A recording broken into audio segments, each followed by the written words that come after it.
Let me tell you about the time my dead best friend's ghost pushed my mom into the pool and saved our house from burning down. For context, my best friend passed away in August of 2020, and she was killed by a drunk driver. Fast forward 2 years, and it's my birthday. So March of 2022, my best friend says, hey, it's your birthday. I want to take you to this metaphysical store so you can pick out your gift. Because I know you're going to want crystals or something. Instead of me picking out something you don't want, let me take you to get something and let you pick it out. Go best friend, go. So we go to the metaphysical store and I pick out some tarot cards and they have a card reader there. So I'm like, oh, let me go ahead and get my cards read. I had some questions about my future. So I'm asking her these questions about the future pertaining to book writing, children, things like that. Normal, where is my life going type deal. And the card reader, as she's pulling out the cards and kind of telling me about them, she's like, someone's here with us.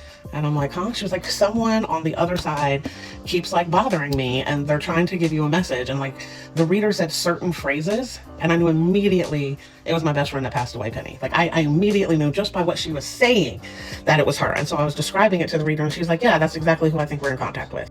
Now, even as someone that's on a higher spiritual plane, of course I'm skeptical, but there's no other way she could have known this or these certain phrases. I've never seen this woman. I've never had any actions. She would have never had time to look anything up and go far back as 2 years to figure any of this out within me being in the store in 10 minutes. And within that 10 minutes, not even knowing if I was getting a reading or not. I just decided at the last moment. So I'm like this, because I'm like, this is crazy, right? So we continue on with the reading. And she's like, okay, she just won't stop. And she wants me to tell you that you need to watch the candles. I'm like, I had just bought some candles from the metaphysical store, some ceremonial candles to light, the little small ones. And I'm thinking maybe she's going to make it flicker at some point to show me she's still with me. There was no elaboration, but the reader told me 3 different times. She keeps screaming at me. Your friend is screaming at me. You need to watch the candles. So we leave and we go home. I didn't light any of the candles that night particularly. And the next day was just a normal day. We're hanging out and I haven't thought anything else about the reading the day before. So the next day, me, my wife, and my mom are outside by the pool because they had just installed a fence that week around the pool. State regulations, we didn't want it, made it look ugly, but we were inspecting it anyway and just kind of getting a layout. So it's I'm here, my wife's here, and my mom's here. There's a good 20 feet between the 3 of us. We're not walking close together. We're almost in a triangle formation. So there's no way one of us could be touching the other. We're walking around the pool and mid-sentence, because my mom is speaking to us, mid-sentence, I watch her body go backwards into the pool. Someone pushed her at her abdomen. No lie, it was some Matrix special effects, are we in a movie type stuff. And I can interview her if you don't believe me. So keep in mind, this is March, so the water is freezing cold.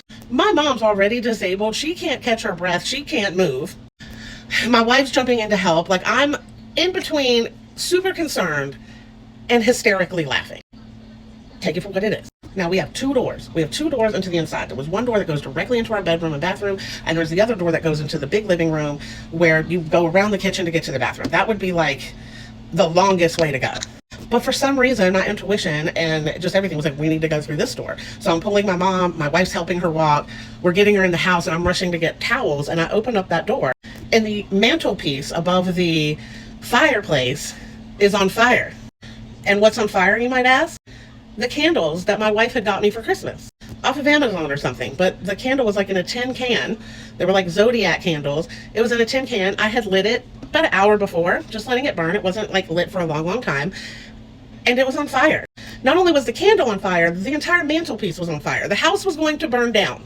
And had my mom not been pushed into the pool by a ghost, we would have never walked into that side and we would have been outside way longer and enough time that there wouldn't have been a recourse to stop it.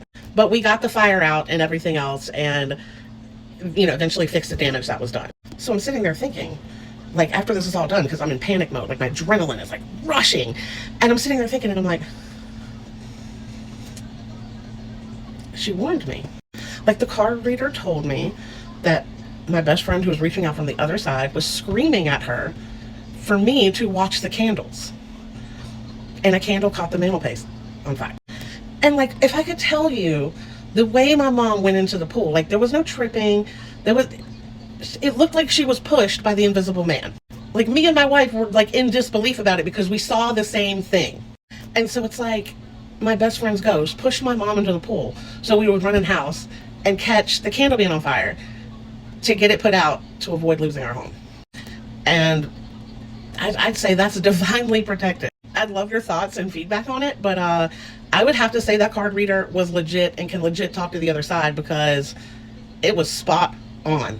And that's the story of how my dead best friend's ghost not only pushed my mother in the pool, but saved our house.